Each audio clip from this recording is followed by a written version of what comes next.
विस्तीर्ण अशा प्रासादामध्ये लोणावळ्याहून आलेल्या पाहुण्यांचं आणि उपस्थित आपल्या सर्वांचं रसरंग आणि दत्तभजन मंडळाच्या तर्फे तसेच महाराष्ट्र समाज भगिनी मंडळातर्फे आपल्या सर्वांचं स्वागत आणि हार्दिक अभिनंदन। परंपरेप्रमाणे आजच्या कार्यक्रमाचं उद्घाटन दीप प्रज्वलनाने होईल। त्यासाठी आजच्या कार्यक्रमाचे आमचे परम आदरणीय अध्यक्ष माननीय यशवंतजी चितळे यांना विनंती करतो की त्यांनी दीप प्रज्वलनासाठी दत्तमत प्रतिमेच्या समोर येण्याची कृपा करावी। त्याचप्रमाणे आजचे जे प्रमुख वक्ते आहेत श्रीयुत मनीष शिंदे यांना विनंती आहे की त्यांनी दीप प्रज्वलनासाठी यावं। दत्तभजन मंडळाचे अध्यक्ष माननीय विजयजी भावे, सचिव माननीय शरदजी आठले, रसरंगचे सहसचिव नितीन देसाई आणि भगिनी मंडळाच्या रेखा पाटील यांना विनंती आहे की त्यांनी दीप प्रज्वलन करून आजच्या कार्यक्रमाचा शुभारंभ करावा। हा जो कार्यक्रम इथे घडवून आणलेला आहे त्याचं श्रेय आमचे परम मित्र विश्वास पाटणकर यांना जातो। त्यांना विनंती आहे की त्यांनी सर्वांना घेऊन दीप प्रज्वलनाचे कार्य संपन्न करावे।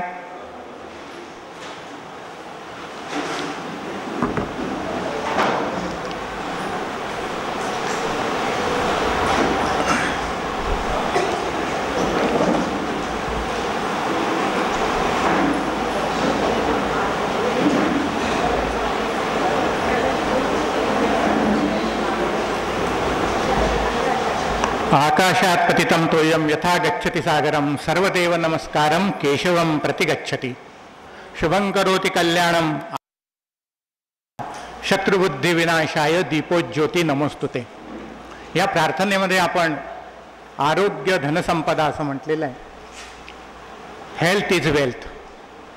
माणसाचं शारीरिक आरोग्य आणि मानसिक आरोग्य या दोघांचा समन्वय जेव्हा घडतो आणि ते दोन्ही आरोग्य जेव्हा पुष्ट असतात तेव्हा मानव आपल्या जीवनामध्ये प्रगती करतो। आणि तोच विषय घेऊन लोणावळ्याचे जे सन्माननीय पाहुणे आपल्यामध्ये उपस्थित झालेले आहेत त्यावर प्रकाश टाकणार आहेत। दीप प्रज्वलनानंतर श्री यशवंत चितळेजी आणि मनीष शिंदेजी यांना विनंती आहे की त्यांनी आपलं आसन ग्रहण करावं।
आपले पाहुणे स्थानापन्न होत आहेत। दीप प्रज्वलनानंतरचा कार्यक्रम म्हणजे स्वागत। आजचे अतिथी वक्ते माननीय मनीष शिंदेजी यांच्या स्वागतासाठी मी श्री दिलीप सप्रे यांना विनंती करतो की त्यांनी यावं आणि स्वागत करावे। श्री दिलीपजी सप्रे रसरंगचे उपाध्यक्ष आहेत आणि आपणा सर्वांना विदित आहे की रसरंग आणि महाराज समाज भगिनी मंडळातर्फे या संयुक्त विद्यमाने आजचा हा येथे कार्यक्रम आयोजित केला गेला आहे.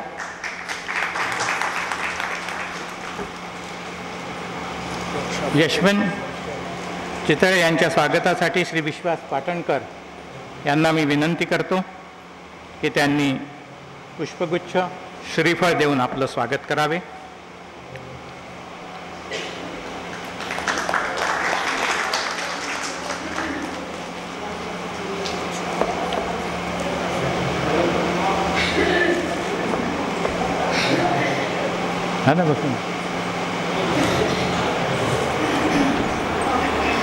आजचे जे आपले अतिथी वक्ता आहेत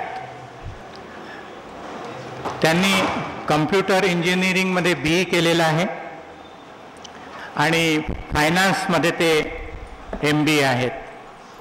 मॅनेजमेंट आणि मार्केटिंग यामध्ये त्यांनी PhD केलेली आहे. मनशक्ती संशोधन केंद्र लोणावळा येथे त्यांचं 35 वर्षाची सेवा रुजू झालेली आहे. सध्या JMS ब्रिलियन्स इन्फोटेक या कंपनीचे ते को-फाउंडर आणि डायरेक्टर आहेत. त्यांची जी कंपनी जे कार्य करते ते frosting intelligence in human and machines, ज्याला आपण AI आणि HI असं म्हणतो, ह्या क्षेत्रात कार्यरत आहे. आजचा त्यांचा जो विषय आहे तो विषय मत्सर घात मुक्ती. मनशक्ती संशोधन केंद्र लोणावळा या संस्थेची हे 50वे वर्षे अर्थात स्वर्ण जयंती उत्सव त्यांचा चाललेला आहे आणि त्यानिमित्त ते आपल्या इथे आलेले आहेत. त्यांच्या सर्व टीमला, त्यांच्या केंद्राला 50 वर्षाच्या सफल वाटचालीबद्दल संस्थाद्वयांकडनं हार्दिक शुभेच्छा आणि अभिनंदन. योगामध्ये 2 शब्द येतात, शम आणि दम. शम म्हणजे मनाची शांती आणि दम म्हणजे इंद्रियांची शांती. या दोन्ही विषयांवरती मनशक्ती केंद्र लोणावळा कार्य करते. मानवाची प्रगती, आरोग्य आणि अध्यात्म यावर ते शोधकार्य पण करतात. हा संपूर्ण विषय घेऊन ते आपल्यासमोर बोलणार आहेत. आपल्या वजनाच्या 2% आपला मेंदू असतो फक्त. त्याच्यात 2 भाग असतात, एक उजवा भाग, एक डावा भाग. डावा भागमध्ये भाषा असते, अंकगणित असतं, तर्कशास्त्र असतं. उजव्या भागांमध्ये सर्व कला असतात आणि भावनिक संबंध असतात. आणि उजवा मेंदू आणि डावा मेंदू यांचा समन्वय साधून जेव्हा माणूस पुढे वाढतो त्याची ऐहिक आणि आत्मिक ही दोन्ही उन्नती होते. या विषयावरती बोलण्यासाठी मत्सरघात मुक्ती मी सादर आमंत्रित करतो श्रीयुत मनीष शिंदे यांना. धन्यवाद.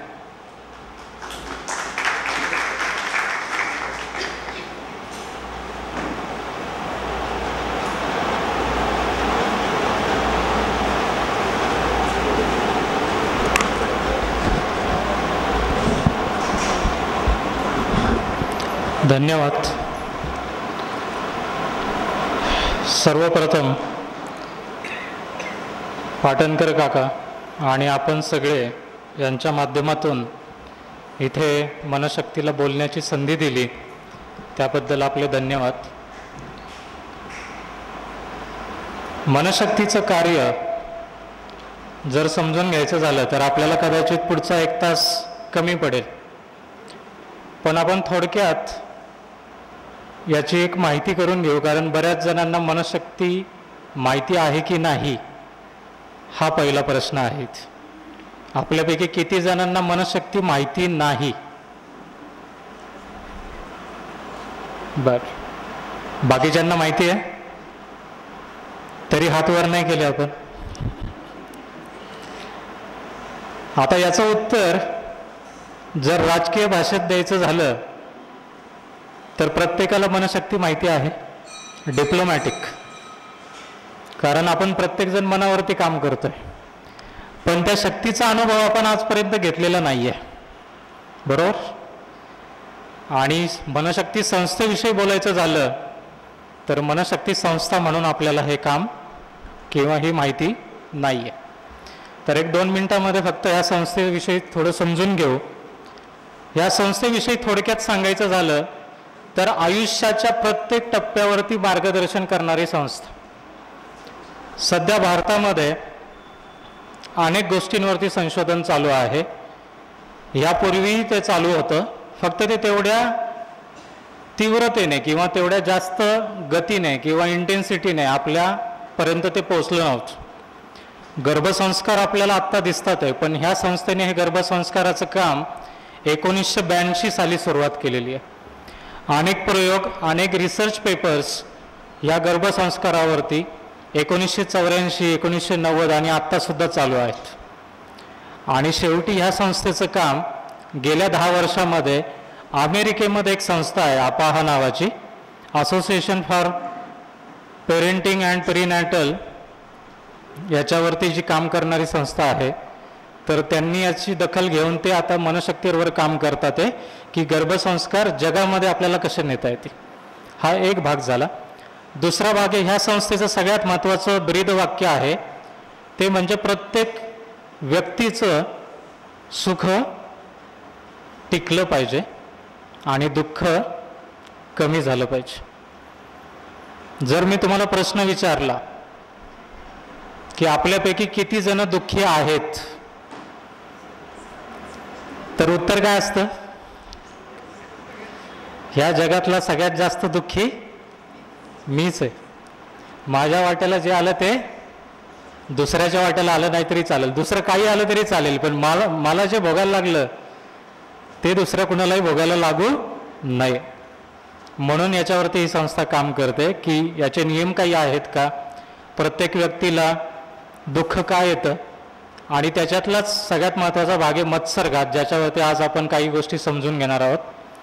याच्या पलीकडे जाऊन ह्या संस्थेची सुरुवात ज्यावेळेस झाली तर त्यावेळेस स्वामी विज्ञानानंद ज्यांनी ह्या संस्थेची सुरुवात केली ते आधी स्वातंत्र्य सेनानी होते, पत्रकार होते. स्वातंत्र्याच्या पूर्व काळामध्ये त्यांनी काही चित्रपटांसाठी काम केलं, ज्याचा उपयोग त्यावेळच्या तरुणाईला स्वातंत्र्य मिळवण्यासाठी, स्वतःच्या पायावरती उभं राहण्यासाठी झाला. आणि स्वातंत्र्य मिळाल्यानंतर या देशाचं भवितव्य कोणाच्या हातात आहे, तर पुढच्या पिढीच्या हातात आहे. म्हणून तरुणांसाठी आणि पुढच्या पिढीसाठी काम करायचं असेल तर त्यांना घडवलं गेलं पाहिजे आणि त्यासाठी आपल्याला काम केलं पाहिजे. म्हणून त्यांनी काम सुरुवात केलं मेंदू क्रांतीपासून. ज्यांची मुलं 1 ते 7 वयोगटात आहेत तर त्यांचा मेंदूचा विकास कसा होतो, ती मुलं कशी शिकतात. मग कदाचित तुमच्यापैकी काहींची नातवंडं असतील, कुणाच्या घरामध्ये ती तेवढ्या वयाची लहान मुलं असतील, तर त्यांच्यासाठी आपण काय केलं पाहिजे. दुसरा विषय घेतला 8 ते 14 मध्ये. ह्या काळामध्ये मुलांच्या वागण्याबरोबरच अभ्यास, संस्कार आणि बाकीच्या गोष्टींची आपल्याला त्यांना एक शिदोरी कशी देता येईल.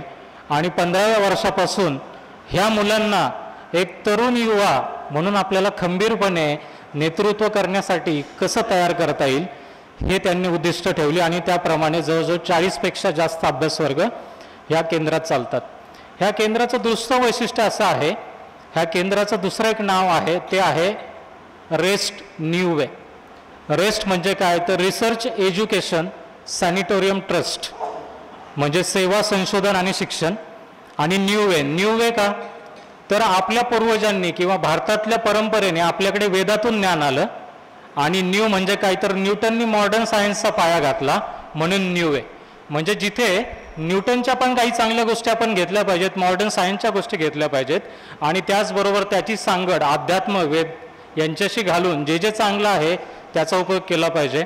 म्हणून या संस्थेचं अजून एक नाव आहे रेस्ट न्यू वे. तर मी तुम्हाला सगळ्यांना आमंत्रित करतो की लोणावळ्यासारख्या ठिकाणी ही संस्था आहे. ह्या संस्थेचं काम 1956 साली सुरू झालं, पण संस्था रजिस्टर ऑन द पेपर 1970-75 सालामध्ये झाली. आणि म्हणून सुवर्ण महोत्सव आत्ता आम्ही साजरा करतोय, पण इनफॉर्मली हे अमृत महोत्सवी वर्ष आहे. 75 वर्ष खऱ्या अर्थाने ह्या कामाला झालेली आहेत. तर ठीक आहे, हे संस्थेबद्दलचं झालं. मग ह्या संस्थेचा उपयोग आपल्या जीवनामध्ये काय करता येईल, तर जसं मगाशी आपण 2 गोष्टी बघितल्या की आपल्या पैकी प्रत्येकाला दुःख आहे का, उत्तर येत नाहीये. काय ह्या प्रश्नाचं दुःख वाटतंय? दुःख आहे, ह्या प्रश्नाचं दुःख नाही ना वाटत? जर तुम्हाला असं उलट विचारलं मी, तुमच्यापैकी सगळे सुखी असणारे 100% सुखी किती जण आहात? बरोबर, याच्यातूनच उत्तर तुम्हाला मिळणार. दुसरा भाग आहे की आपल्याला जरी सुख समाधान असलं तरी आपल्या पुढच्या पिढीचे प्रश्न वाढलेले आहेत आणि त्याच्यामुळे कदाचित आपण दुःखी होतोय आणि म्हणून आपल्याला काम करावं लागेल.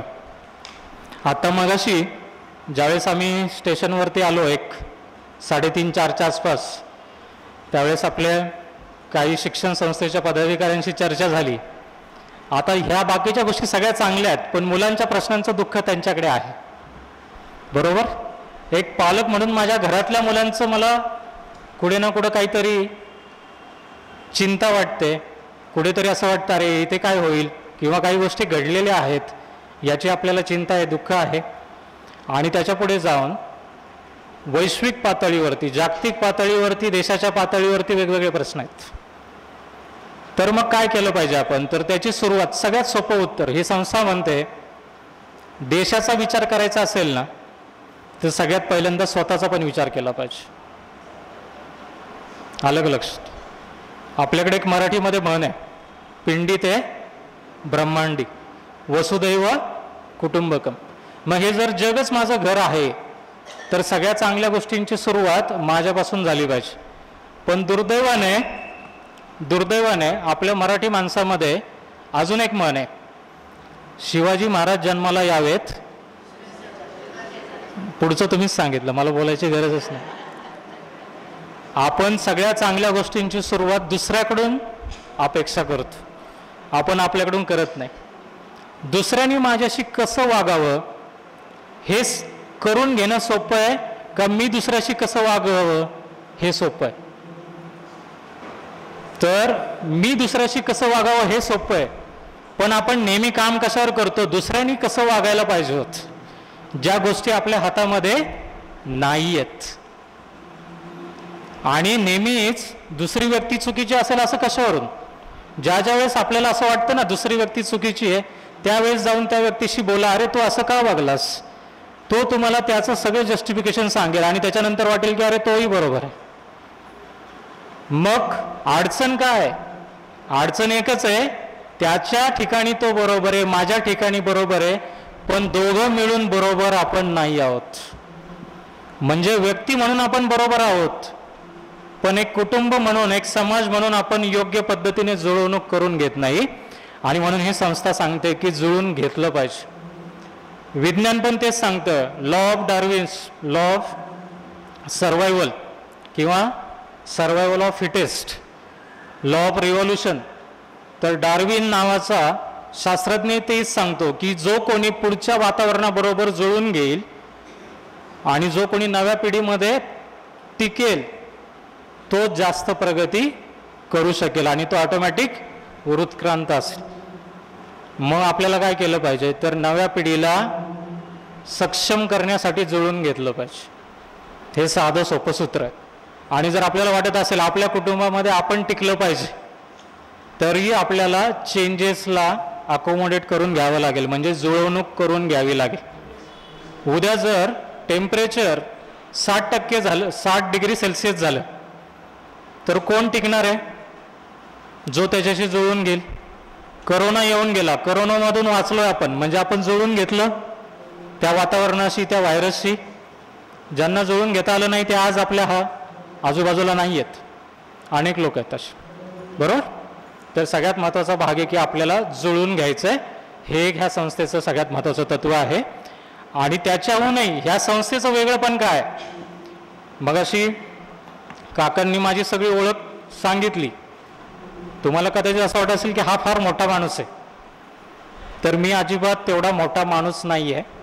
फक्त मी काय केलंय, ज्या सगळ्या गोष्टी आहेत त्या वेगळ्या पद्धतीने केलेल्या आहेत. मी काही वेगळं केलेलं नाही आहे, पण सगळ्या गोष्टी ह्या वेगळ्या पद्धतीने केलेल्या आहेत, हे लक्षात घ्या. मग हे सगळं करत असताना आपल्याला एक तत्व अजून पाळलं गेलं पाहिजे, जे आपल्याला सगळ्यांना माहिती आहे. साधू संतांनी सांगितलेलं आहे, आपल्या आधीच्या पिढीने सांगितलेलं आहे, तुमच्यापैकी काही जण जपतात पण आहे. सगळ्यात महत्त्वाचं या संस्थेचं वैशिष्ट्य, जे तुम्हाला युरोपमध्ये जा, अमेरिकेमध्ये जा, जगातल्या कुठल्याही देशाच्या पातळीवरती जा, तिथे तुम्हाला मिळणार नाही, ते म्हणजे ही संस्था त्याग करायला सांगते. आणि त्याग कशाचा सांगते? पैशाचा त्याग करा असं कधीच सांगत नाही. ही संस्था सगळ्यात पहिलं सांगते की चांगलं नॉलेज घ्या, ते नॉलेज स्वतःच्या आयुष्यासाठी वापरा, त्याच्यातून चांगले अनुभव घ्या, आणि ते अनुभव आले, तुमची त्या ज्ञानावर श्रद्धा झाली आणि तुम्हाला आता चांगलं वाटलं, तुमचं कल्याण झालं, तर ते नॉलेज दुसऱ्याला द्या. का? तर ह्या जगामध्ये एकच गोष्ट अशी आहे की दिल्याने ती वाढते, गुणाकारित होते, ते म्हणजे नॉलेज. जर नॉलेज देता नाही आलं तर दुसरी गोष्ट काम करा की तुमच्याकडे जे अधिकीचं आहे ना आणि जे दुसऱ्याकडे नाही आहे त्याच्यासाठी ते द्या. जर तुम्हाला नॉलेज देता नाही आलं, वेळ द्या, दुसऱ्यासाठी काहीतरी काम करा, तेही देता नाही आलं तर सगळ्यात शेवटचा पर्याय म्हणून तुम्ही तुमच्यातलं धनसंपत्ती हे गरजू आणि लायक लोकांसाठी वापरा, त्याचा उपयोग करा.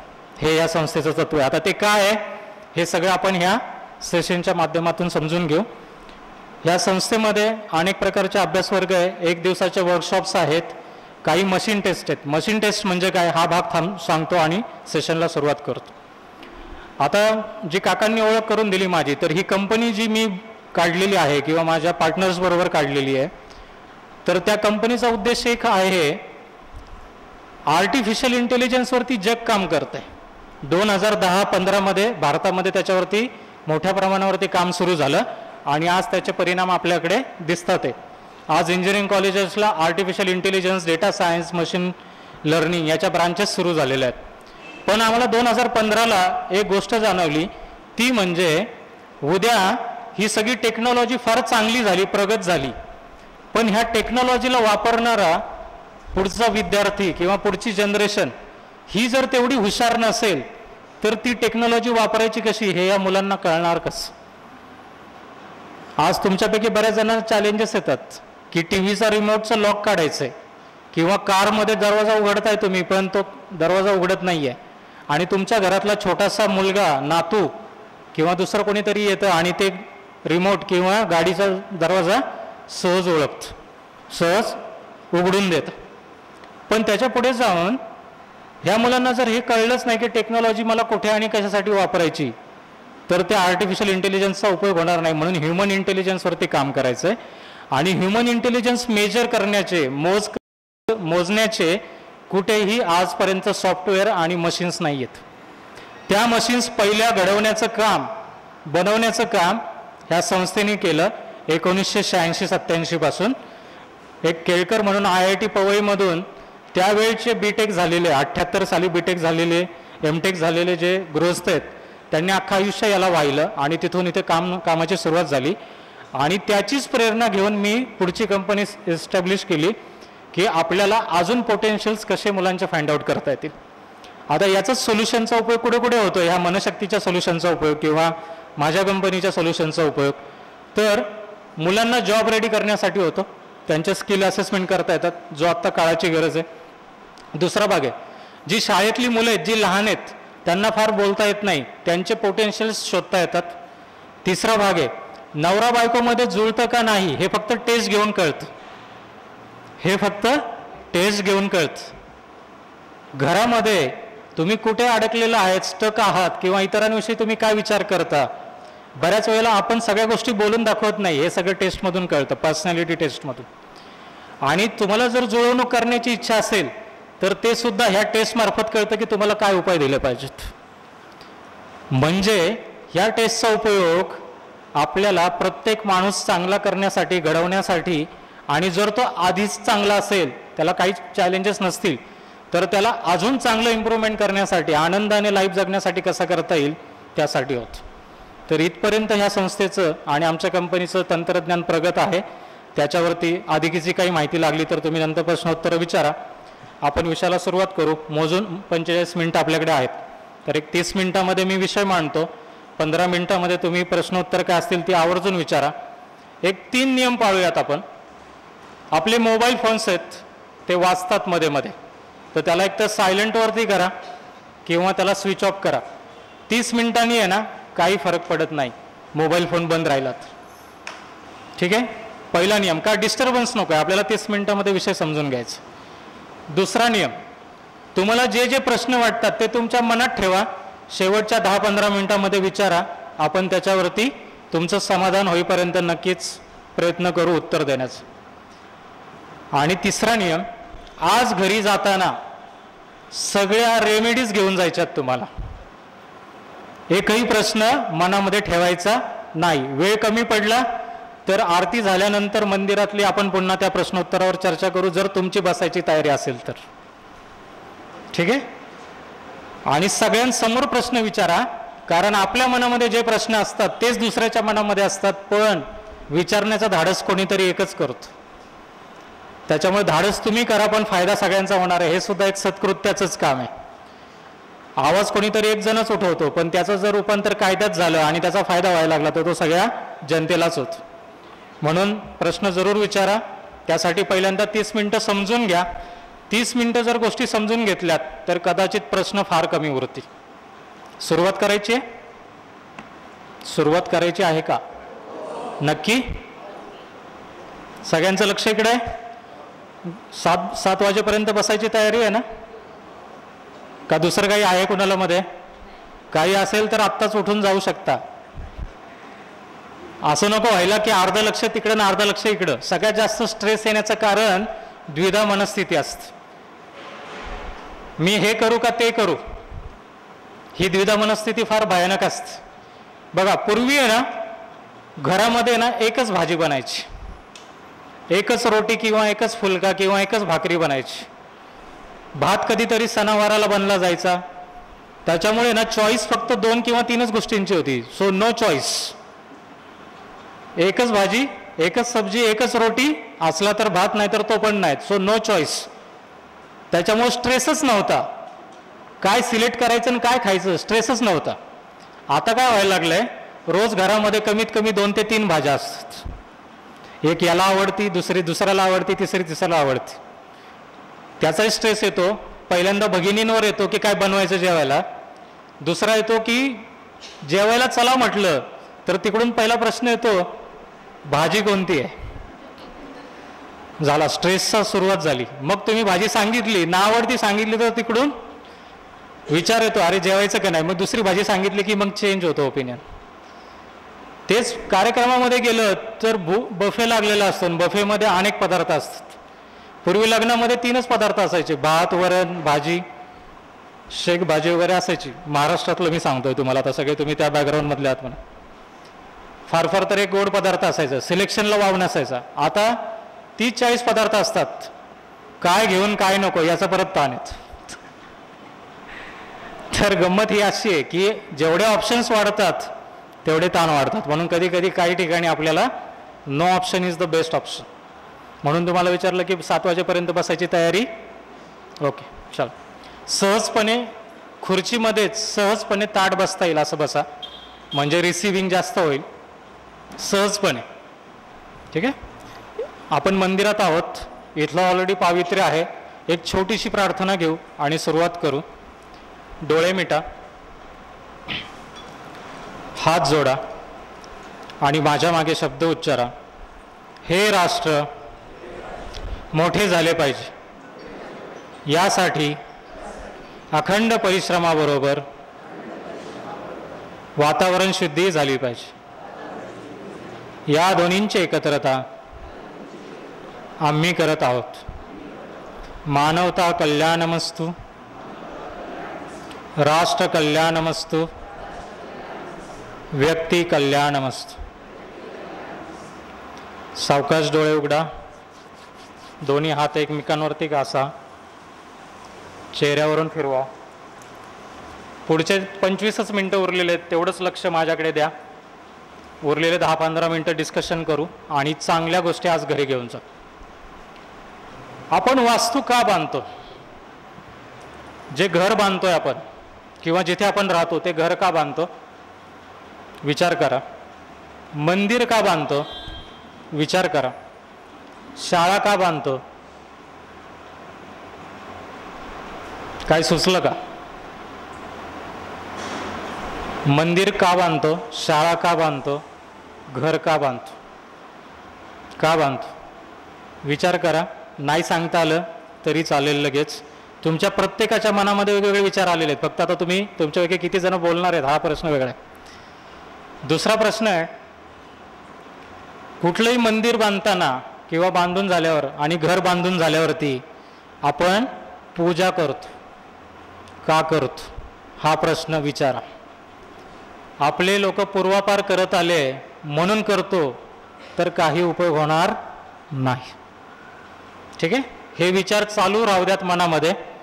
तुमचे सगळे जे काही मनामध्ये विचार आले असतील ते सगळे बरोबर आहेत, पण आपण पुढच्या गोष्टी समजून घेऊन मग याचं पण उत्तर आपल्याला ऑटोमॅटिक लक्षात येईल. ठीक. मंदिरात आल्यानंतर मला शांत आणि प्रसन्न वाटतं. तेच मी एकदम रॉयल हॉस्पिटलमध्ये गेलो, एकदम 5 स्टार ॲम्बियन्स आहे हॉस्पिटलमध्ये, पण तरी तिथं गेल्यानंतर मला एवढं चांगलं ॲम्बियन्स दिसून मी तिथे आनंदी असतो का? नसतो. मी शाळेमध्ये जातो आणि शाळेमध्ये मधली सुट्टी झालेली असते आणि मधल्या सुट्टीमध्ये सगळी मुलं गोंगाट करत असतात, गोंधळ करत असतात, आणि तरी मला तिथे गेल्यानंतर मुलांना शांत बसा म्हणावंसं वाटत नाही. उलट मी त्या मुलांच्या एक्सप्रेशनकडे बघून आनंदी होतो आणि सहजपणे त्यांच्याशी थोडंसं खेळून बोलून हसून मी पुढे निघून जातो. पण तेच ज्यावेळेस मी घरामध्ये असतो आणि घरातली मुलं नातवंड गोंधळ घालतात, तेच 2 मिनिटांनी म्हणतो गप रे, शांत बस. काय फरक आहे याचा विचार करा. एखाद्या घरामध्ये एखादी दुःखद घटना घडली असेल आणि त्या घराच्या बाहेरून आपण चाललोय, आपल्याला माहिती नाही आहे काय झालंय, पण तरी आपल्याला जाणवतं की ह्या घरामध्ये कोणीतरी निधन पावलंय, काहीतरी दुःखी घडलंय.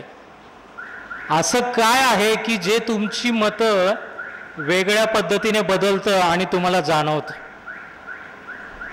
तर याचा संबंध वातावरण शक्तीशी आहे. आता जी प्रार्थना घेतली आपण, तर त्याच्यामध्ये आपण म्हटलं की हे राष्ट्र मोठे झाले पाहिजे, यासाठी अखंड परिश्रमाबरोबर वातावरण शुद्धी झाली पाहिजे. ती म्हणजे वैचारिक वातावरण शुद्धी आहे. आणि ती का झाली पाहिजे? तर ज्यावेळेस ही वातावरण शुद्धी होईल त्यावेळेस प्रत्येकाला, आपण आत्ताच्या नवीन भाषेत म्हणतो वाईब्स येणं, मला वाटणं, हे सगळं चांगलं होतं. मंदिरात आल्यानंतर मला कधीच दुःखी वाटत नाही. मंदिरात आल्यानंतर मला कधीच अशांत वाटत नाही. मी बाहेर असताना जेवढा अशांत होतो तेवढा मंदिरात आलो की शांत होतो. म्हणजेच इथल्या वातावरणामध्ये काहीतरी वेगळं आहे. काय वेगळं आहे?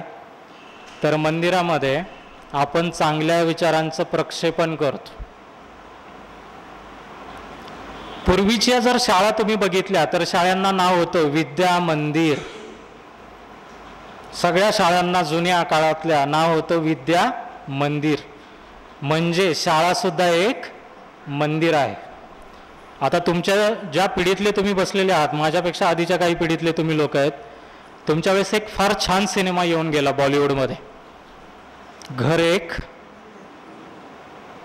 मग घरामध्ये आपण मंदिरासारखे विचार प्रक्षेपित करतो का? आणि ते केले पाहिजेत का? त्याचा परिणाम होतो का? आणि यालाच म्हणायचं मत्सरघात. विचारांचा दूषितपणा म्हणजे मत्सरघात. आता मत्सरघात सगळ्यात जास्त कुणाला लागू आहे? ज्याच्याकडे जेवढे अधिकार जास्त त्याला मत्सरघात सगळ्यात जास्त. का? तर प्रत्येकजण त्याच्याकडे काही ना काहीतरी अपेक्षा घेऊन येतो. ह्या जगातली किंवा ह्या देशातली जर सगळ्यात जास्त अधिकार असलेली व्यक्ती असेल आणि त्याच्याकडे जर रोज लाखो लोक त्याचं काम घेऊन गेली, कदाचित ह्या लाखो लोकांचं काम तो व्यक्ती पूर्ण करू शकेल का? करू शकेल का? आणि नाही केलं तर जे काम घेऊन आलेत आणि ज्यांचं काम झालेलं नाही ते त्या व्यक्तीविषयी चांगले विचार करतील का वाईट विचार करतील? आपण कोणाकडे तरी काहीतरी काम घेऊन गेलो आणि आपण ते काम मांडलं. आपलं काम बरोबर आहे का चूक आहे हा भाग वेगळा, पण आपलं काम समोरच्या व्यक्तीने नीट ऐकून घेतलं नाही, आपल्याला सकारात्मक प्रतिसाद दिला नाही, तर आपण काय विचार करतो बाहेर निघताना? सांगायची गरज नाहीये. तुमच्यापैकी ज्यांनी नोकरी केलेली आहे, बॉसकडे रजेचा अर्ज घेऊन गेलात आणि बॉसने तो सँक्शन केला नाही की केबिनमधून बाहेर पडताना काय विचार करतो आपण? हे म्हणजे मत्सरघात आहे. आपल्याला फक्त खुर्ची दिसते, पण त्या खुर्ची खाली त्याच्या बुडाला लागलेली आग कधीच दिसत नाही. अधिकारी कशाचा येतो? त्याला तेवढी कामं आहेत. अधिकारी म्हणजे काय? मराठीमध्ये आणि संस्कृतमध्ये त्याची फोड आहे. अधिकार्य म्हणजे सगळ्याच्या आधी जो कर्तृत्वाला प्रायोरिटी देतो तो अधिकारी. आणि आपण फक्त त्याची अथॉरिटी बघतो, त्याचं आपण काम बघत नाही. मग घरामध्ये पण हे घडतं का? घडतं. सोपं उदाहरण, तुम्ही घर बांधलं, घर बांधल्यानंतर आपण काय करतो? लोकांना पूजेला बोलवतो. पूजेला बोलवल्यानंतर आपण काय करतो? परंपरेप्रमाणे आपण सगळ्यांना पूजेचं आमंत्रण देतो. लोक पूजेला आली की आपण पंचपक्वान्न त्यांना एक ट्रीट म्हणून किंवा एक ट्रॅडिशन म्हणून किंवा आपल्या प्रेमाखातर त्यांना आपण जेवण म्हणा किंवा स्नॅक्स म्हणा, जे काय असेल ते आपण देतो. हे दिल्यानंतर जी जी लोक आपले घर पाहायला येतात, आपण आनंदाने घर फिरून दाखवतो. हे फिरून दाखवताना जे कोणी घर पाहतात तर त्याच्या मनामध्ये येतं, अरे यांनी एवढं सगळं कधी बनवलं? येतं का नाही? बघा, दुसऱ्याचा विचार सोडा. आपण दुसऱ्याकडे गेलो वास्तुशांतीला, आपण काय विचार करतो? याच्याकडे एवढे पैसे कुठून आले? यांनी एवढं जमा कधी केलं? याच्याकडे एवढं कसं काय होतं? कदाचित सहजपणे आपल्याला विचार येऊन जातो, कारण आपल्या प्रत्येकाला दुसऱ्याची संपत्ती दिसते, वैभव दिसतं, पण आपल्याला दुसऱ्याचे कष्ट दिसत नाहीत. लॉजिकल आन्सर काय आहे? आपल्याला दुसऱ्याचं हार्डवर्क, कष्ट कधीच दिसत नाही. आपल्याला फक्त दुसऱ्याचे अधिकार दिसतात, दुसऱ्याची संपत्ती दिसते, दुसऱ्याचं वैभव दिसतं. पण त्या माणसाने त्या पदापर्यंत ते घर बांधण्यासाठी किती कष्ट घेतले, त्यांनी पोटाला किती चिमटे काढले, त्यांनी काय काय सोसलं, हे कधीच आपण पाहिलेलं नसतं. आणि म्हणून आपलं अझम्पशन नेहमी याला हे कसं मिळालं, पहिली गोष्ट. दुसरी गोष्ट, मला हे दुःख कधी होतं? ज्यावेळेस माझ्याकडे ते नसतं तेव्हा. माझ्याकडे मोठी गाडी आहे, दुसऱ्यांनी छोटी गाडी घेतली, मला जेलसी नाही होत. पण माझ्याकडे 10 सीटर गाडी आहे, दुसऱ्यांनी 15 सीटर घेतली, किंवा माझ्याकडे 20 लाखाची गाडी आहे आणि दुसऱ्यांनी 30 लाखाचं लेटेस्ट मॉडेल घेतलं की मला जेलसी सुरू होते. अरे माझी गाडी एवढ्याच किमतीची आहे, दुसऱ्याने एवढ्याची घेतली आहे. इकडे तर छोटी कारणं पण पुरतात. माझ्याकडे अशी साडीच, मी जस्ट उदाहरण देतोय, असंच घडलंच पाहिजे असं नाहीये, पण काही व्यक्तींच्या बाबतीत हे घडतं. काही लोक सांगतात मला तशीच साडी पाहिजे, काही जण सांगतात नाही मला त्याहीपेक्षा भारी साडी पाहिजे. तुलना सुरू होते, माझ्याकडे काय आणि दुसऱ्याकडे काय. तिसरा भाग होतो की मीच नेहमी सगळ्यांपेक्षा जास्त सुखी दाखवण्याचा आपल्या सगळ्यांना रोग जडलेला आहे. त्याला आपण आपल्या समाजामध्ये स्टेटस म्हणतो. आणि स्टेटस कशावरून ठरतं? घर किती मोठं आहे, गाडी किती मोठी आहे, कपडे किती चांगले आहेत, आणि त्याच्याही पुढे जाऊन मुलांनी 10वी 12वीला किती मार्क्स मिळवले किंवा मुलांचं एज्युकेशन काय आहे, याच्यावरून पण स्टेटस काढलं जातं. रिसेंटली महाराष्ट्रामध्ये घटना घडली. एका प्रिन्सिपलनी मुलाला एवढं मारलं की त्याच्यामध्ये त्याचा मृत्यू झाला. का? तर त्याला काही टक्के कमी पडले होते त्या पालकांच्या अपेक्षापेक्षा. पण त्यांना दुःख कशाचं होतं? टक्के पडल्यापेक्षा मी प्रिन्सिपल असताना तुला मार्क्स कमी का पडले? स्टेटस. आणि सगळीकडे विचारांचा दुष्परिणाम किंवा विचारांचं दूषितपणा इथूनच सुरुवात होतो. मग याच्यावरती जास्त वेळ घालवण्यापेक्षा आपण काय केलं पाहिजे आणि काय नाही केलं पाहिजे याच्यावरती आपण येऊ. विचारांचा दुष्परिणाम किंवा विचारांचा दूषितपणा कुठून सुरू होतो हे कळालंय. एखाद्याने लग्न केलं मुलाचं मुलीचं आणि त्या लग्नामध्ये फार मोठा खर्च केला, तर आपण विचार करतो की त्यांनी एवढा खर्च कसा केला. आपण एक न्यूट्रल उदाहरण घेऊ. मुकेश अंबानींनी त्यांच्या मुलाच्या लग्नामध्ये आत्ता खर्च केला आणि त्याचे सगळे आकडे पेपरमध्ये आले. लोकांनी वेगवेगळे विचार सांगितले, अरे एवढे पैसे खर्च केले असते तर हे झालं असतं, ते केलं असतं तर ते झालं असतं. आपण एक बाजू बघितली दुसरी बाजू आपण बघितली का की मुकेश अंबानींनी लग्नाच्या निमित्तानं डोनेट किती केलं? आपण नेहमी एकच बाजू बघतो जी आपल्या सोयीची किंवा आपल्या दुःखाला फुंकर घालते.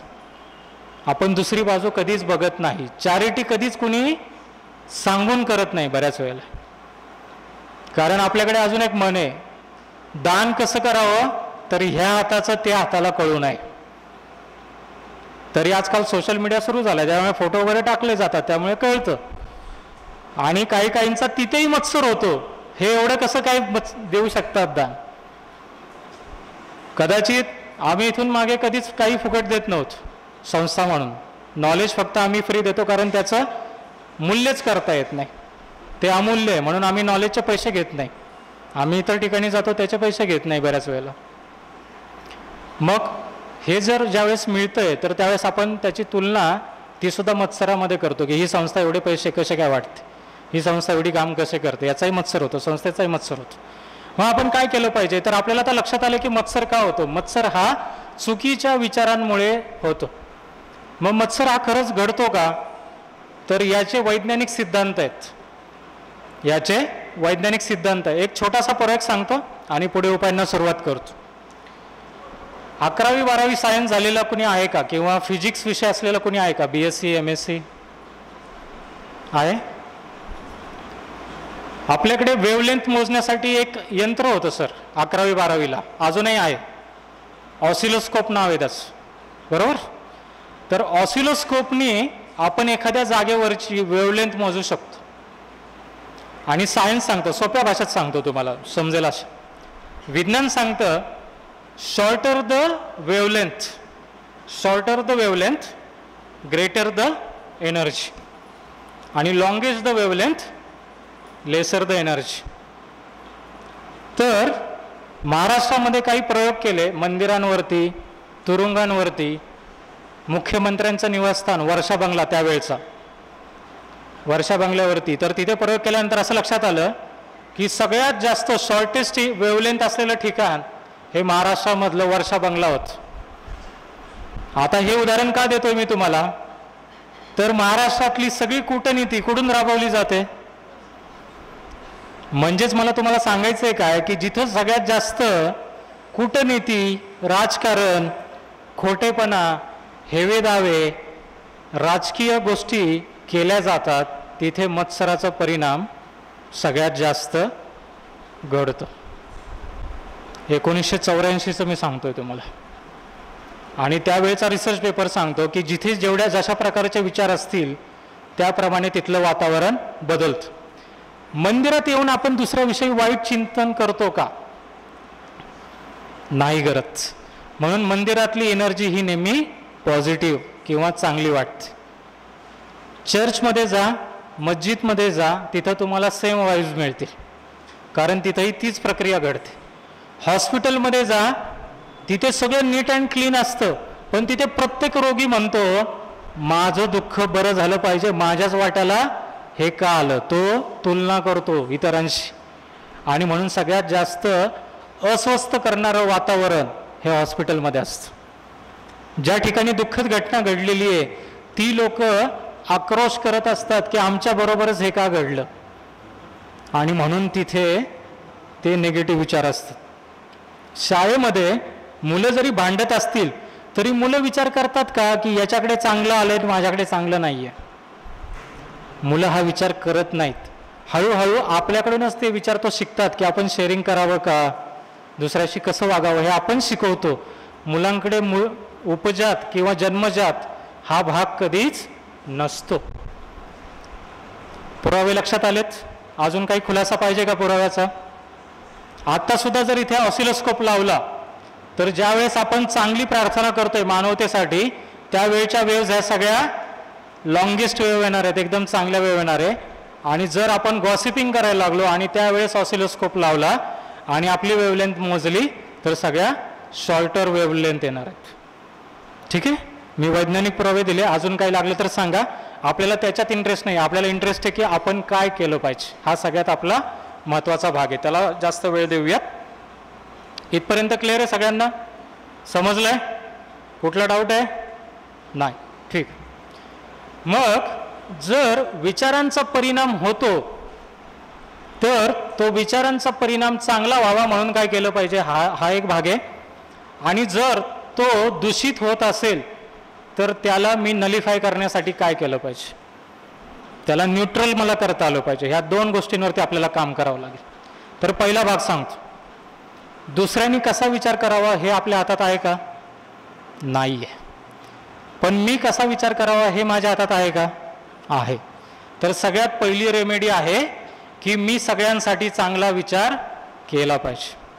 मग ती माझी सून असेल, तो माझा जावई असेल किंवा तो अन्य व्यक्ती असेल.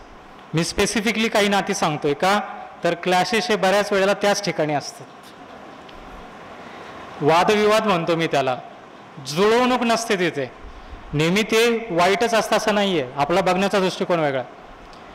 मला सांगा, तुम्हाला तुमच्या मनातून तुमच्या मुलीचं वाईट व्हावं मग असं कधी वाटतं का? तुमच्या मुलीला तिच्या नवऱ्याचं वाईट व्हावं असं वाटतं का?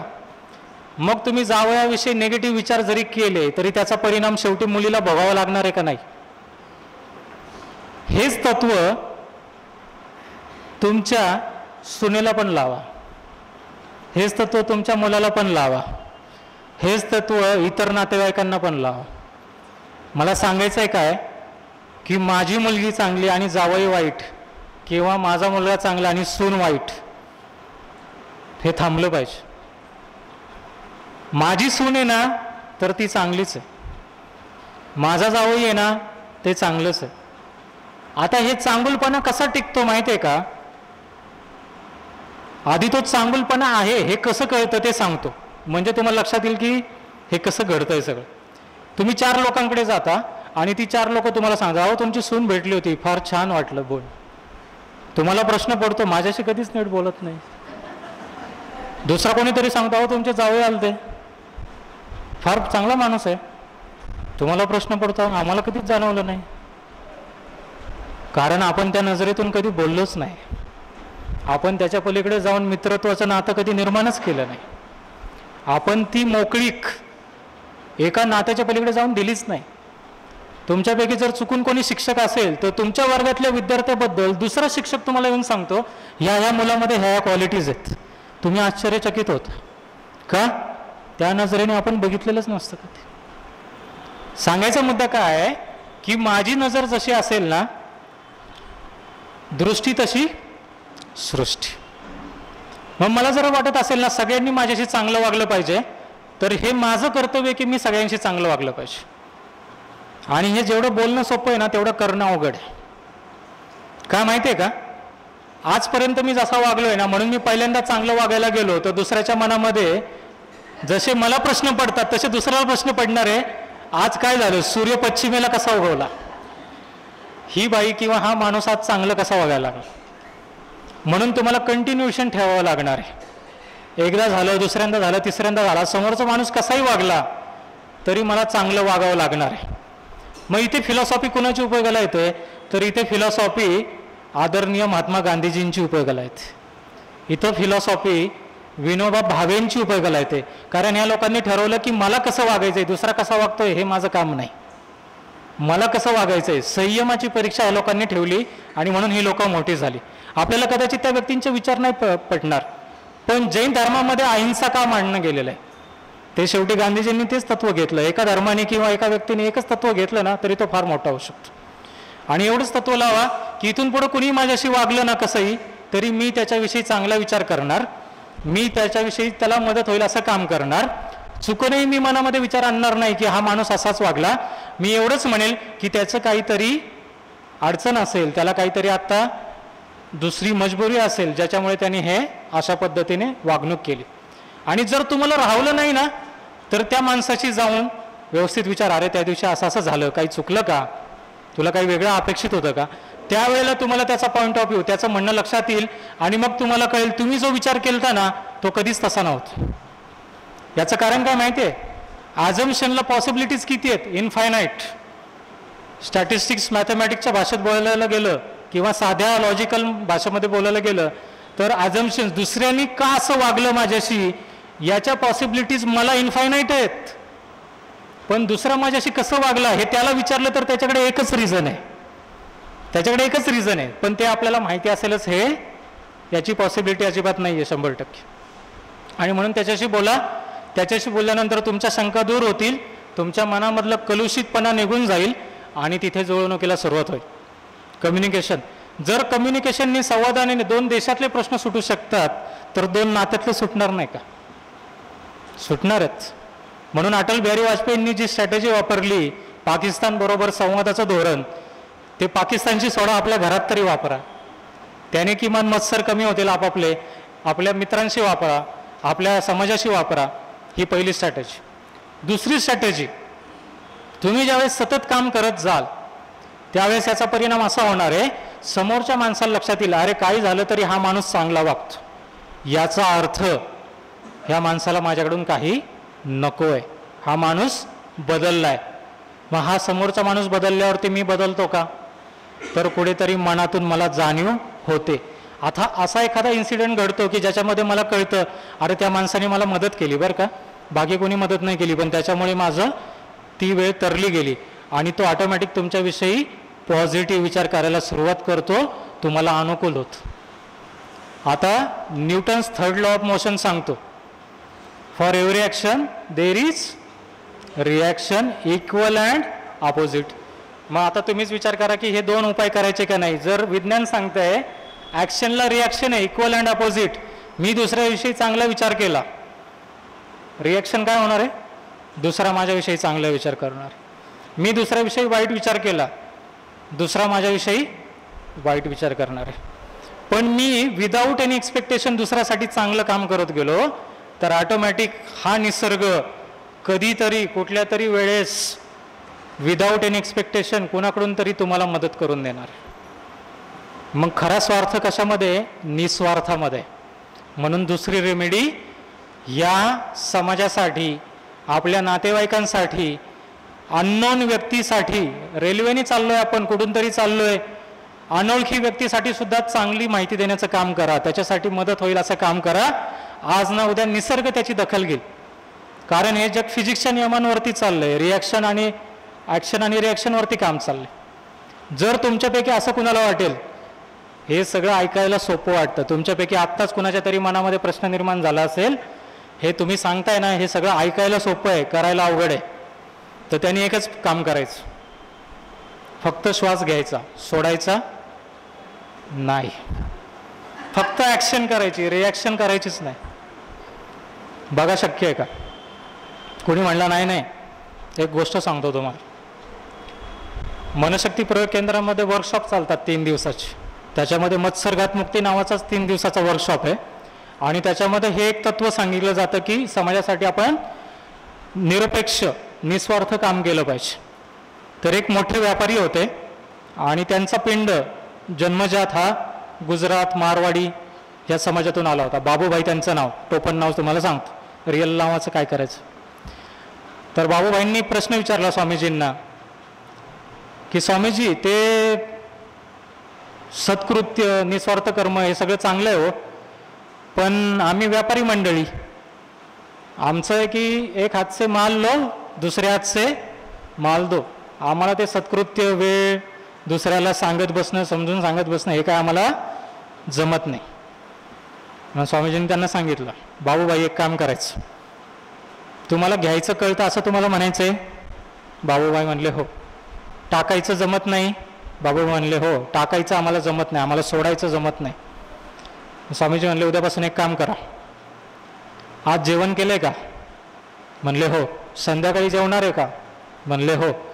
मग आता घ्यायचं काम केलं ना तुम्ही, सकाळी उद्या टाकायचं नाही, कारण तुम्हीच सांगितलं आम्हाला फक्त घ्यायचं कळतं, टाकायचं कळत नाही. दुसरं एक सांगितलं, म्हणले हे जमलं तर ठीक आहे, नाही जमलं तर दुसरं बघा. श्वास घेत असताना तो पण फक्त घ्यायचा, टाकायचा कशाला? टाकायचा नाही.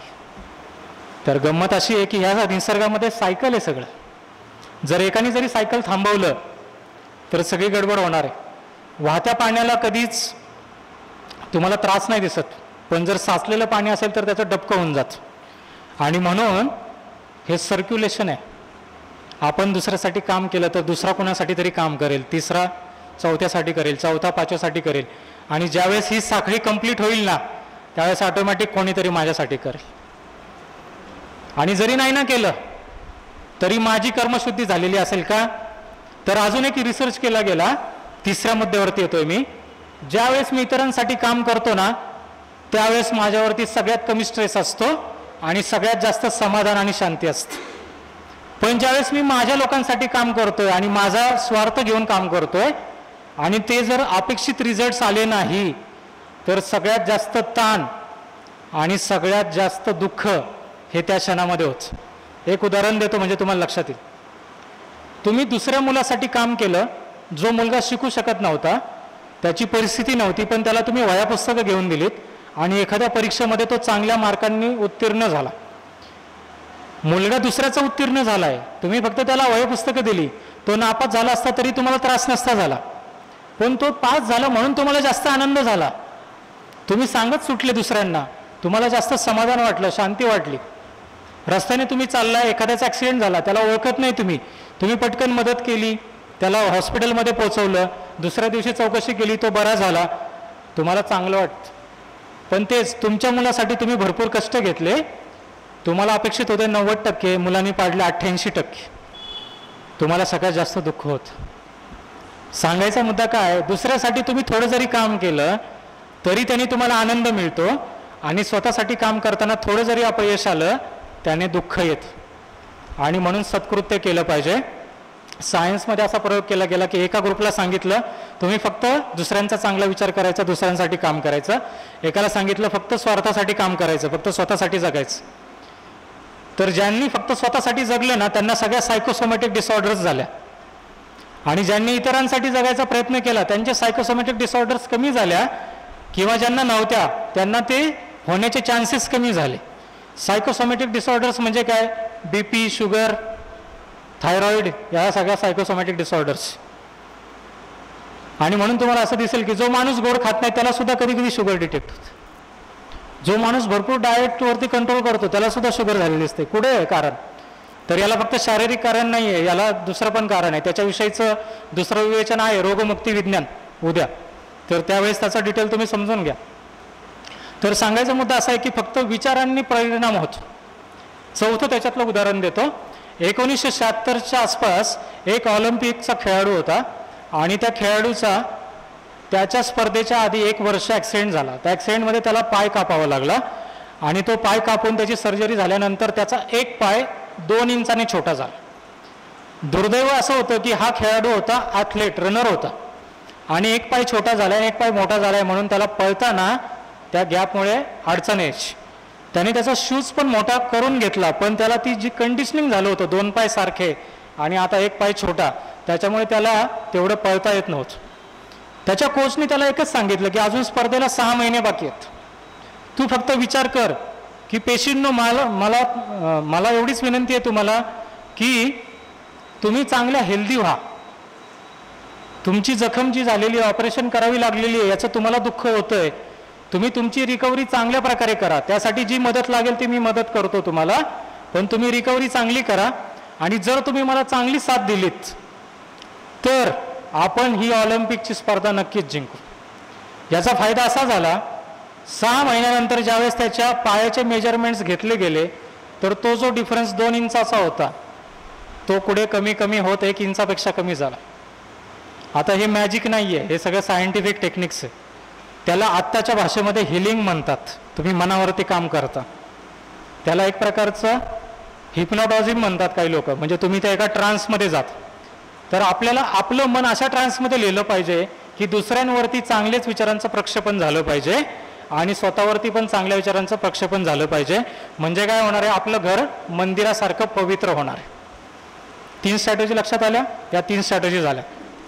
4थी स्ट्रॅटेजी, आपण सगळे पूजा करतो, ती करायची का नाही तुम्ही ठरवा, मला त्याचा काही आक्षेप नाही, पण त्या पूजेला अजून एक जोड द्या. एक EPR नावाचा प्रोजेक्ट झाला, त्याच्यामध्ये आईन्स्टाईन आहे, त्याच्यानंतर P वरून एक शास्त्रज्ञ आहे आणि R वरून रुझवेल्ट नावाचा शास्त्रज्ञ. EPR तुम्ही गुगलला सर्च मारलं तरी तुम्हाला ते लक्षात येईल. तर EPR नावाचा प्रयोग सांगतो की ज्यावेळेस मी वास्तुशांती करतो किंवा एखादी चांगली प्रार्थना करतो, तर मी ह्या ठिकाणी ती प्रार्थना करत असेल आणि तिथे जे अणुरेणू आहेत त्या वातावरणामध्ये, त्या अणुरेणूंवरती त्या विचारांचा प्रभाव झाला आणि ह्या अणुरेणूमधला एखादा अणुरेणू मी जगाच्या दुसऱ्या टोकावरती नेला, तर त्याच्यावरही सेम परिणाम इकडे प्रार्थना असताना चालू होतो. आणि मी जर तिकडे जाऊन प्रार्थना केली तर त्याच अणुरेणूवरचा परिणाम इथे पण होतो.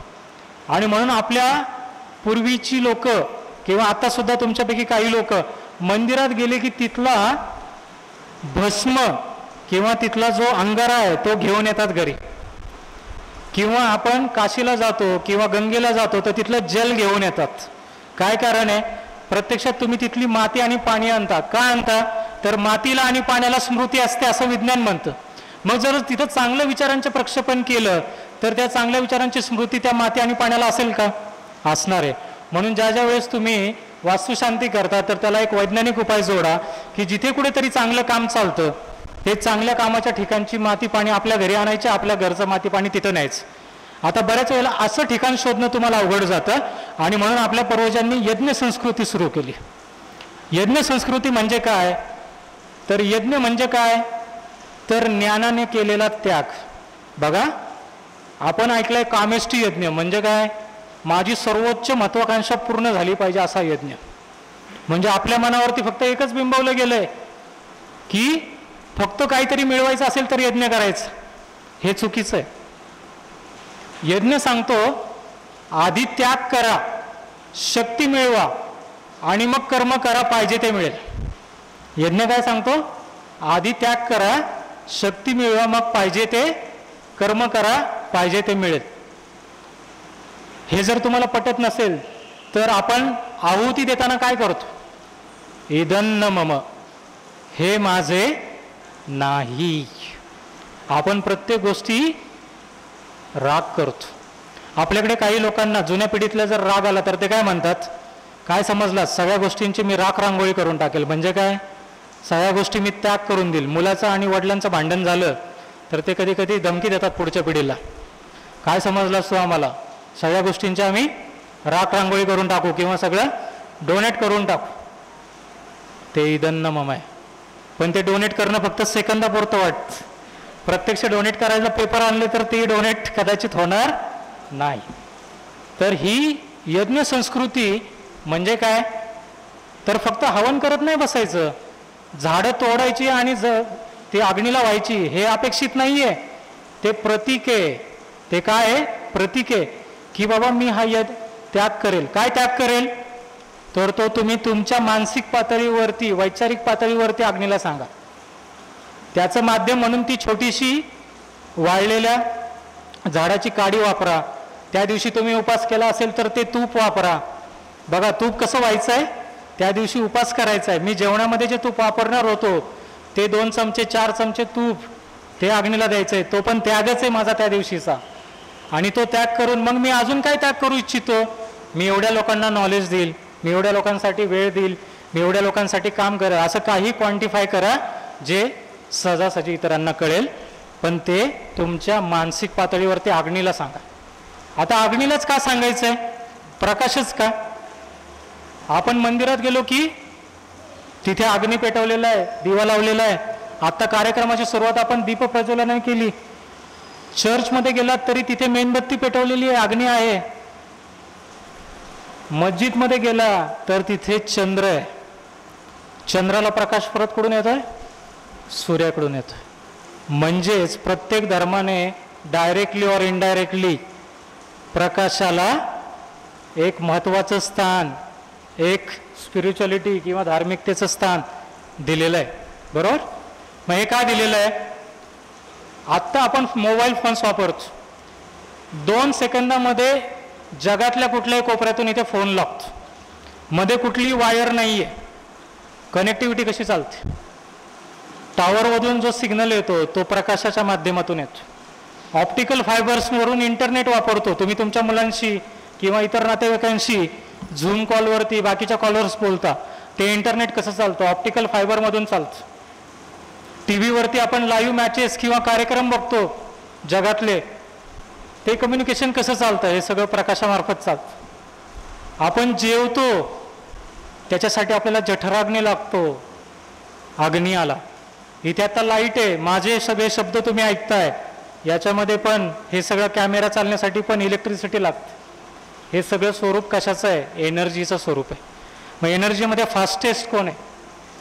तर प्रकाश आहे, जो एका सेकंदाला अंदाजे 3 लक्ष किलोमीटर एवढा वेग त्याचा आहे आणि तो एका ठिकाणचे विचार दुसऱ्या ठिकाणी पोहोचवतो. आणि म्हणून आपल्या सगळ्या प्रार्थना किंवा सगळ्या धर्माच्या सगळ्या प्रार्थना ह्या प्रकाशावरती होतात. आलं का लक्षात? वास्तुशमन करताना पण तुम्ही तो प्रकाश प्रज्वलित करता. यज्ञ करताना पण आहुतीच्या आधी प्रकाश प्रज्वलित होतो आणि यज्ञाची पूर्ती आपण कशी करतो? त्या अग्नीला शांत करून करतो. याचा अर्थ काय? की आता जे प्रक्षेपण पाहिजे ते झालेलं आहे, आता पुढचं प्रक्षेपण नको, आता कामाला सुरुवात करणार आहे. आणि म्हणून आपल्याला प्रकाशावरती काम करावं लागेल. आणि वास्तुशमन, मंदिरातली पूजा अर्चा हे सगळं चांगल्या पद्धतीने योग्य विचारांनी केलं पाहिजे. शाळेमध्ये जी प्रार्थना घेतली जाते ती पण त्याच पद्धतीने घेतली जाते. म्हणून मुलांनी प्रार्थना म्हणण्यापेक्षा प्रार्थनेचा अर्थ काय ते समजून घेऊन जर प्रार्थना केली तर मुलांवरती, शाळेच्या वातावरणावरती त्याचा परिणाम अजून चांगला होणार आहे. समजलं? आता उरलेले 3-4 उपाय पटकन समजून घेऊ, घरामध्ये करता येईल. तुम्ही ज्या ठिकाणी राहता तिथे तुमच्याकडे जी लोक येतात ते घरातून बाहेर पडताना तुमच्याविषयी चांगला विचार करतील, वाईट विचार करतील आपल्याला माहिती नाही. म्हणून घरातून बाहेर पडताना उजव्या कोपऱ्यामध्ये आपल्याला तुळशीचं रोप ठेवायचं. हे तुळशीचं रोप काय करतं? तर घरातून माणूस निघताना जी काही निगेटिव्हिटी असेल त्या सगळ्या व्यवस्थे शोषून घेत. या विश्वामध्ये एकच वनस्पती अशी आहे की जी निगेटिव्ह थॉट्स शोषून घेते, ती म्हणजे तुळस. आता तुमच्यापैकी काही जण अधिकारी आहेत बरेचसे, तर तुम्ही अजून एक एक्स्ट्रा प्रयोग करायचा. तुमचं जे ऑफिस आहे, माझ्या ऑफिसच्या बाहेर मी हा प्रयोग करतो गेले 3 वर्ष. ऑफिसच्या बाहेर दरवाजातून बाहेर पडताना उजव्या हाताला तुळस लावून ठेवायची आणि ऑब्झर्व करा, त्या तुळशीला तुम्ही पाणी देताय, सूर्यप्रकाश देताय, खत देताय, तरी तुमच्या घराबाहेरची उजव्या कोपऱ्यातली तुळस, ऑफिस बाहेरची उजव्या कोपऱ्यातली तुळस ही कमी वेळामध्ये जळून जाते. प्रयोग करा तुम्ही आणि तुम्हाला लक्षात येतं की तिथली नेगेटिव्हिटी आहे ती सगळी ती वातावरण शुद्धीचं काम करते. आता याच्या मागे सायन्स आहे का? आहे, पण ते सांगायला वेळ पुरणार नाही म्हणून मी त्याच्यात पुढचे 2-3 उपाय सांगतो आणि थांबतो. तर हा प्रयोग केल्यानंतर ती नेगेटिव्हिटी जाईल, पण ह्या नेगेटिव्हिटी जाण्यासाठी अजून एक काम केलं पाहिजे. आपली इम्युन शक्ती वाढली पाहिजे. आपण काय काम करतो? व्हायरसचा त्रास मला होऊ नये म्हणून मी काय करतो की जास्तीत जास्त माझी इम्युनिटी वाढतो. मग माझी इम्युनिटी वाढवण्यासाठी निसर्गाने आपल्याला एकच गोष्ट दिलेली आहे, ती म्हणजे सत्कृत्य. म्हणून जास्तीत जास्त सत्कृत्य करणं ह्या बाकीच्या गोष्टींबरोबर अभिप्रेत. अजून एक काय काम करू शकता? तर एक वास्तुशमन नावाचं यंत्र आहे जे शंकराचार्यांनी बनवलेलं आहे, पण त्याचा संबंध किंवा त्याचा रिसर्च मनशक्तीने समजून घेऊन वापरलेला आहे. ते आज आणलेलं नाही आहे, पुढच्या वेळेस ते जर तुमची आवश्यकता असेल, डिमांड असेल तर इथं अवेलेबल केलं जाईल, तर ते तुम्ही घरामध्ये वापरू शकता. आणि तिसरी गोष्ट, आपल्या घरामध्ये जो कोणी व्यक्ती येईल ना, त्याचं आपल्याला एखादं काम नाही करता आलं तरी त्याला प्रेमाने समजून सांगा, स्वतःचे लिमिटेशन सांगा, त्याला सगळ्यात उत्तम ट्रीट करा. पाणी, जेवण किंवा तुम्हाला जे काही देता येईल ते आपुलकीने त्याच्याशी वागा, त्याचं समजून घ्या. तो चुकीचा असेल ना, हरकत नाही, ते पण त्याला प्रेमाने समजून सांगा की इथे असं असं आहे, हे माझ्या हातात नाही आहे, हे असं असतं तर मी करून दिलं असतं. ज्यावेळेस तुमची भूमिका समोरच्याला कळेल ना, तर त्याचं मत्सराची तीव्रता कमी होईल किंवा तो न्यूट्रल होईल आणि त्याचा फायदा आपल्याला होणार. ठीक आहे? हे सगळे उपाय मी तुम्हाला सांगितलेले आहेत. एक छोटासा उपाय सांगतो जो सुरुवात करा. 2 नमस्काराचं व्रत घ्या आणि ज्यांचं लग्न झालेलं आहे त्यांनी 5 नमस्काराचं. पहिला उपाय आहे आई वडिलांना नमस्कार करायचे. जर त्यांचं देहांतर झालं असेल तर आठवण करायची, आकाशाकडे बघायचं, नमस्कार करायचं. दुसरे 2 नमस्कार ज्यांचं लग्न झाले त्यांनी सासू सासऱ्यांना करायचे.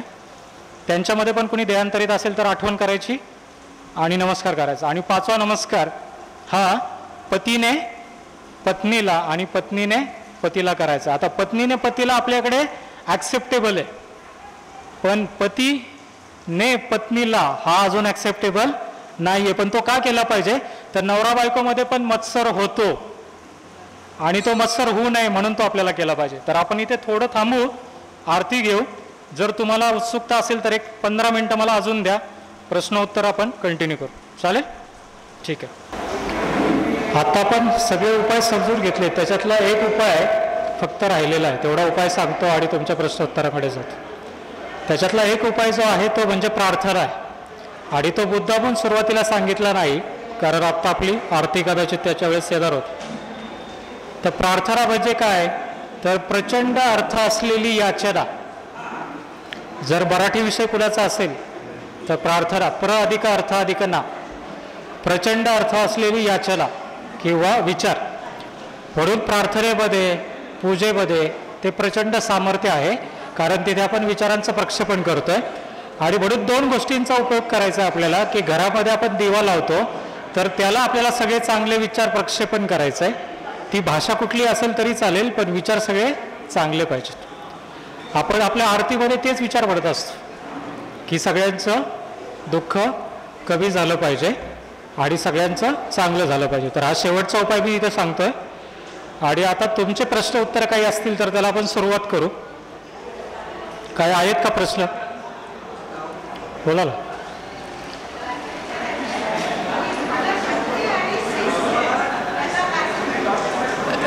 बरं बस.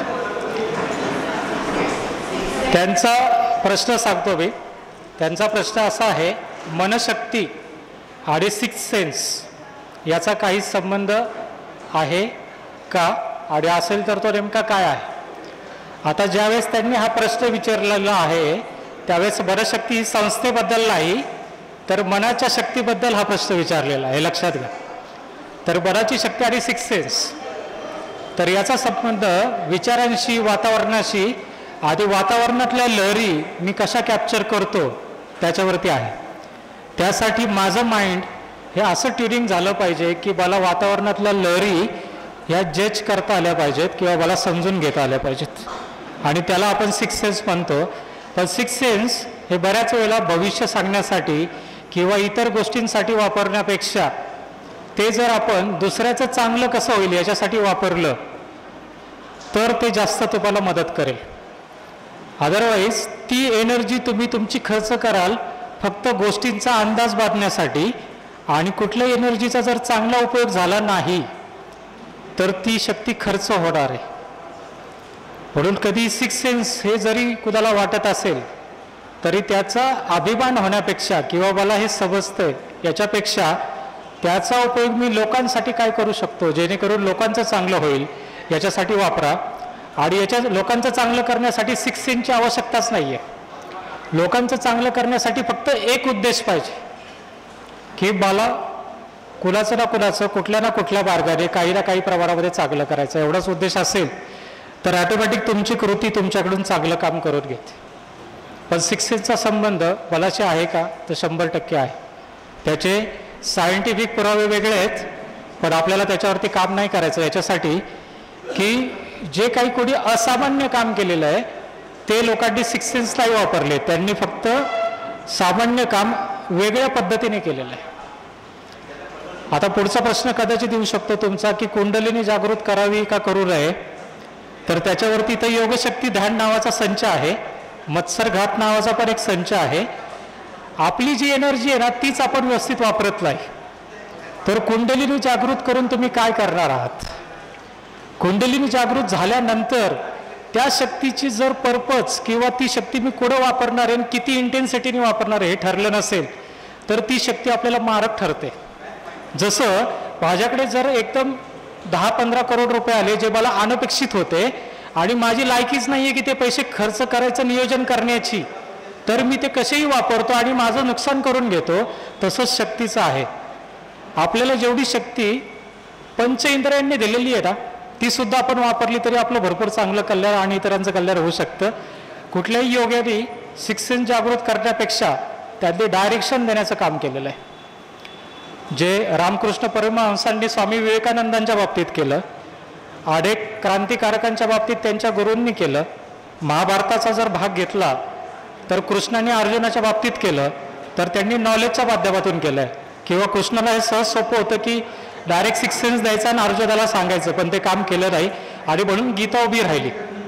म्हणून आपल्याला अजून एक काम करावं लागेल की गीता पाठ करण्यापेक्षा गीता जगली पाहिजे आणि ती समजून घेऊन. त्यासाठी 6 सेन्स आवश्यक नाही आहे, त्यासाठी पंचेंद्रिय फार जास्त प्रमाणामध्ये उपयोगी आहेत.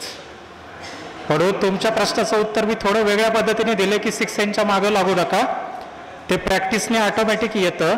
ह्या सिद्धी तुमच्या इंटेन्शननी डेव्हलप होतात. एखादा डॉक्टर हा 6 सेन्सवाला नसतो, पण त्याची जर कळकळ असेल की माझ्याकडे येणाऱ्या प्रत्येक रुग्णाला माझी मदत झाली पाहिजे, तर तो अचूकपणे तुमच्या विषयीच्या गोष्टी ओळखायला लागतो थोड्याच मिनिटामध्ये. म्हणजेच तो इंटेन्शननी 6 सेन्स जागृत करतो आणि त्याचं इंटेन्शन जर प्युअर असेल तर ते 6 सेन्स त्याला मदत करेल. त्याच्या रेमेडीज भरपूर आहेत, पण त्याच्यात जाऊ नका. आईन्स्टाईन बनतो, न्यूटन बनतो, थॉमस एडिसन सारखा ज्याला शाळेने गतिमंद ठरवलं, तो माणूस जर एवढं भव्य दिव्य काम करू शकतो तर आपल्याला 6 सेन्सची आवश्यकताच नाही. ऑलरेडी आपल्याकडे एवढे गॅजेट्स आणि एवढ्या गोष्टी आहेत, त्याच्यामुळे आपली एनर्जी वाया जाते. म्हणून तुमचा प्रश्न अतिशय चांगला आहे, पण त्याच्या मागे लागू नका. ते जर एक तिथे योगशक्ती ध्यानमध्ये ध्यानपाठ 1 आणि ध्यानपाठ 2 नावाचं पुस्तक आहे, याच्यामध्ये सगळे रेफरन्सेस आहे की आपण 6 सेन्स कुंडलिनी हे का जागृत करू नये, केलं तर त्याचे काय काय जसे चांगले परिणाम आहेत तसे दुष्परिणाम पण आहेत. ते दुष्परिणाम काय होतात ते जर वाचले तर तुम्हाला लक्षात येईल की आपल्याला याची आवश्यकता नाही आहे.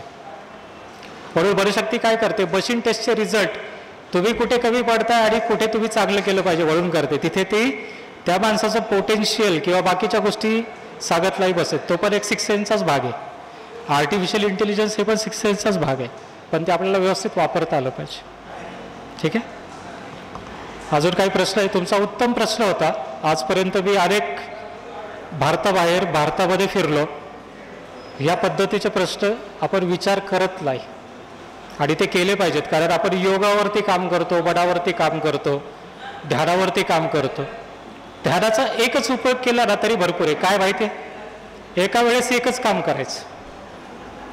आपल्या मराठीमध्ये एक म्हण आहे, कुणाचं तरी लक्ष नसलं ना कामात, आपण म्हणतो आज तो ध्यानावरती नाही, आज त्याचं ध्यान नाही. म्हणजे काय, जे काम करायचं त्याच्यावरती त्याचं लक्ष नाही. मग योग्य ध्यान काय आहे, तर एका वेळेस एकच काम.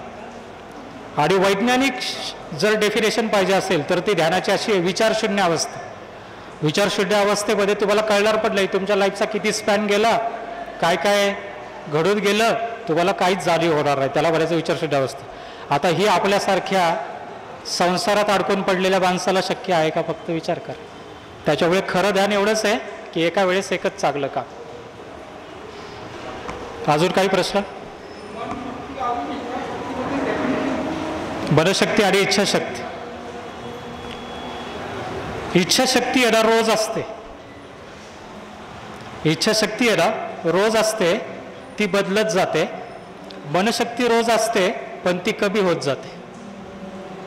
अजून सविस्तर सांगतो. मला आत्ता भूक लागल्यानंतर वाटतं की ठराविक पदार्थ खावा.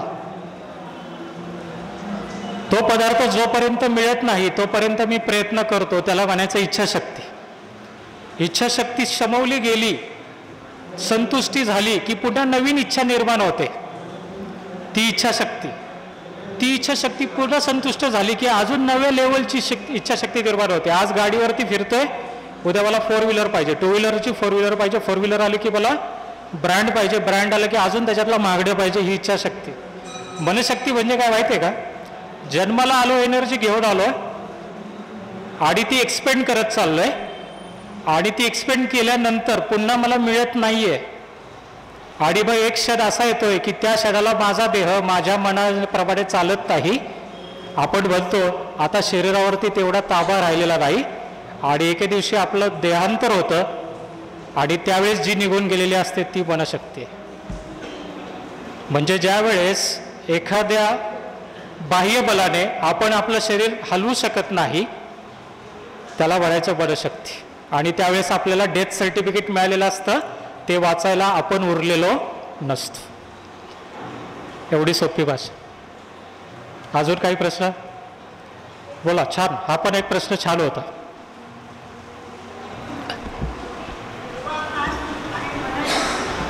पूर्व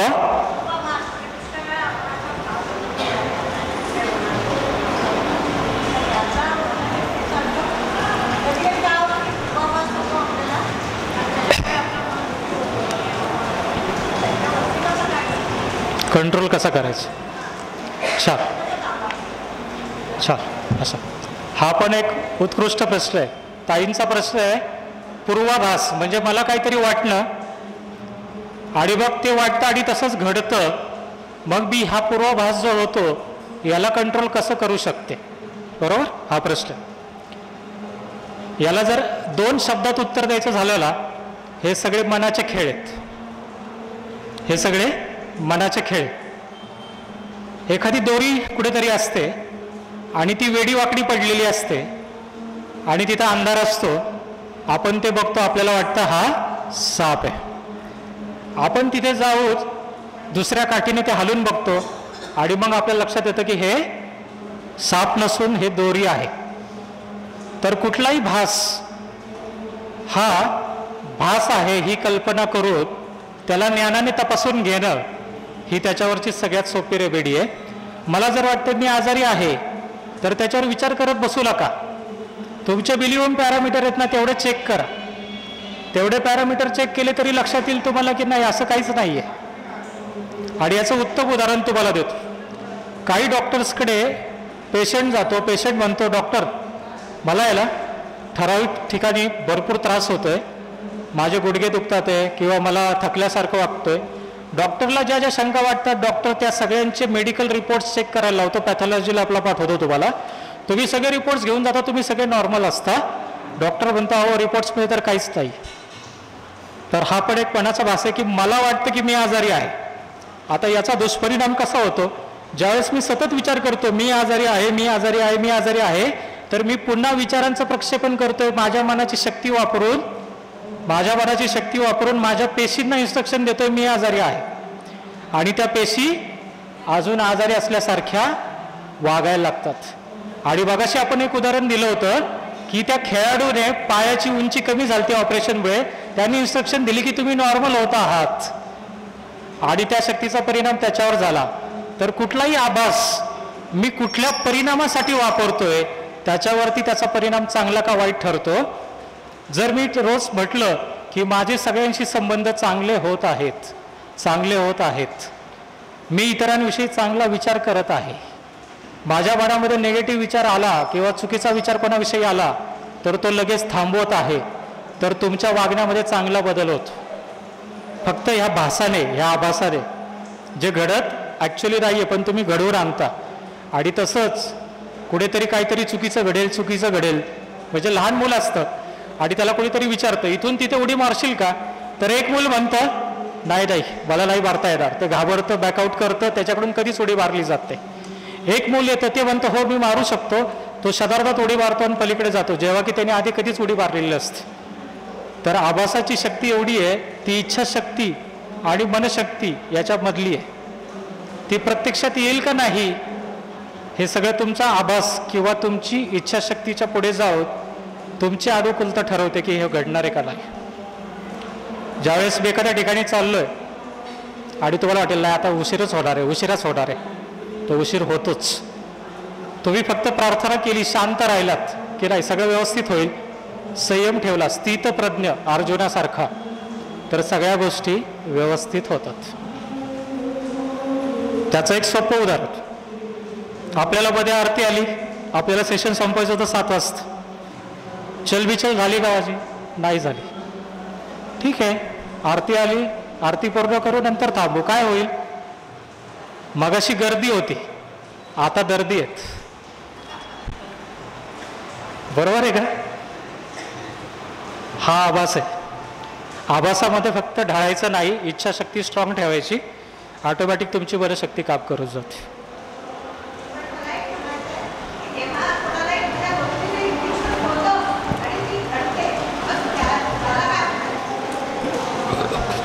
त्याला काय म्हणायचं याच्यापेक्षा त्याच्यातून मी काय साध्य केलं पाहिजे आणि काय वाटलं पाहिजे हे महत्वाचं.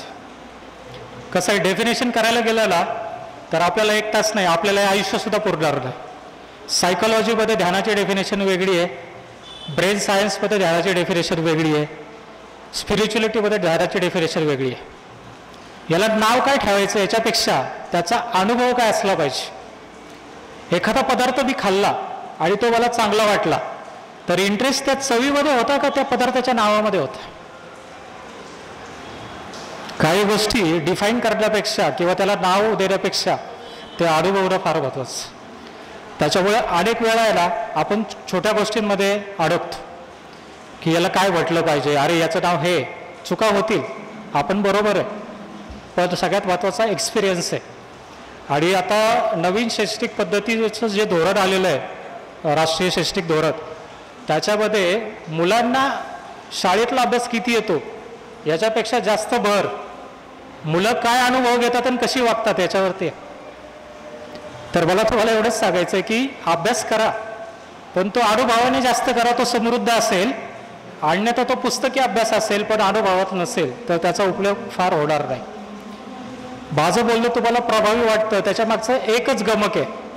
मी हे सगळे प्रयोग पहिल्यांदा करतो अनेक वर्ष, त्याचे सगळे अनुभव घेतो, त्याच्या त्रुटी समजतो, त्याच्यामध्ये काय केलं पाहिजे काय नाही केलं पाहिजे हे बघतो आणि मग येऊन तुम्हाला सांगतो. बडून हे ऑटोमॅटिक इथून निघतं. आज प्रोजेक्टर हे सगळे, पण दुर्दैवानं हे चाललेलं नाहीये, हे चाललेलं नाहीये, तरी सगळं इथून बाहेर पडतंय, इथून आणि निसर्गात.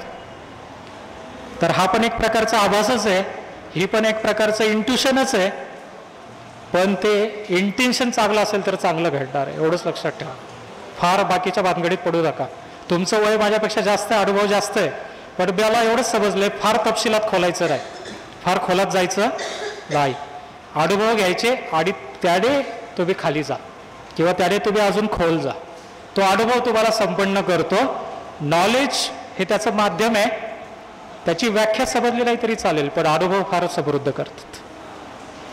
त्यामुळे इंट्युशनला काय म्हणतात किंवा त्याच्या पुढे काय बनतात हा फार वेगळा प्रश्न आहे, त्याच्यामध्ये पडू नका. त्याच्या अलीकडे जग फार सुंदर आहे, त्याचा पहिल्यांदा उपभोग घ्या आणि मग बाकीच्या गोष्टींवर काम करा. त्याला पॅरासायकोलॉजीचं नाव आहे, त्या पॅरासायकोलॉजीची वेगळी शाखा आहे, त्याचा अभ्यास करा.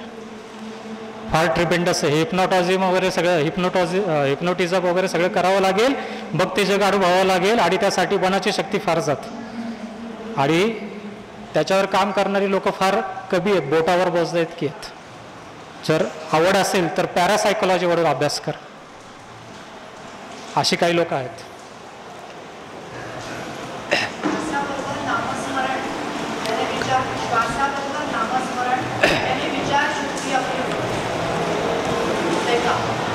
होते का?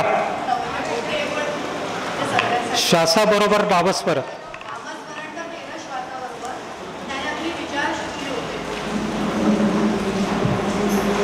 तुम्हाला काय वाटतं?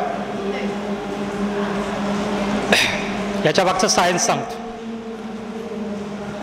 ध्यान करताना किंवा कुठल्याही गोष्टीवरती एकाग्र होताना आपण एक प्रतीक ठरवतो. ठीक आहे, इथे तुम्ही प्रतीक ठरवलंय श्वास. ज्यावेळेस तुम्ही श्वासावरती एकाग्र होतात किंवा मी श्वासावर एकाग्र होतो, आपण मनुष्य प्राणी, त्यावेळेस आपण कॉन्शियसली श्वासाची गती कमी करतो. ॲज पर मेडिकल सायन्स एका मिनिटाला श्वासाचे सायकल्स, म्हणजे श्वास आत घेणं बाहेर सोडणं, म्हणजे श्वास आणि उच्छ्वास याचे सायकल्स हे दोन्ही मिळून एक अशी सायकल्स किती असले पाहिजे मेडिकल सायन्सप्रमाणे? तर 5च असले पाहिजेत. पण प्रत्यक्षात आपल्या प्रत्येक माणसाचे 25 ते 27 सायकल्स आहेत, कारण आपण तेवढे त्रस्त किंवा स्ट्रेसमध्ये आहोत किंवा धावपळ करतोय. आणि ज्यावेळेस तुम्ही हे करायला जातात नामस्मरण आणि ते पण श्वासावरती लक्ष केंद्रित करून, त्यावेळेस हे 27 वरून कमी कमी होत जातात. जेवढे ते कमी होतील तेवढा तुमचा स्ट्रेस रिलॅक्स होतो आणि तेवढा स्ट्रेस रिलॅक्स झाला की तुम्हाला चांगलं वाटतं.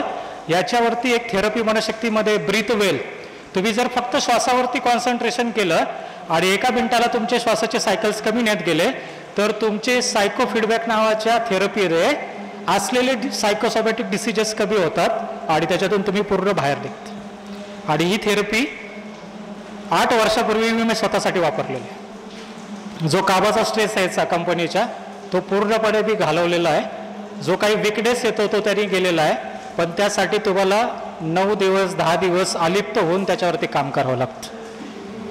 तर ही थेरपी आहे सायन्सच्या भाषेत. त्याला जुन्या लोकांनी वेगळ्या पद्धतीने जोडलं. मग तुम्ही आता कशावरही केंद्रित व्हा आणि हे काम करा, ते काम करणारच. ठीक आहे.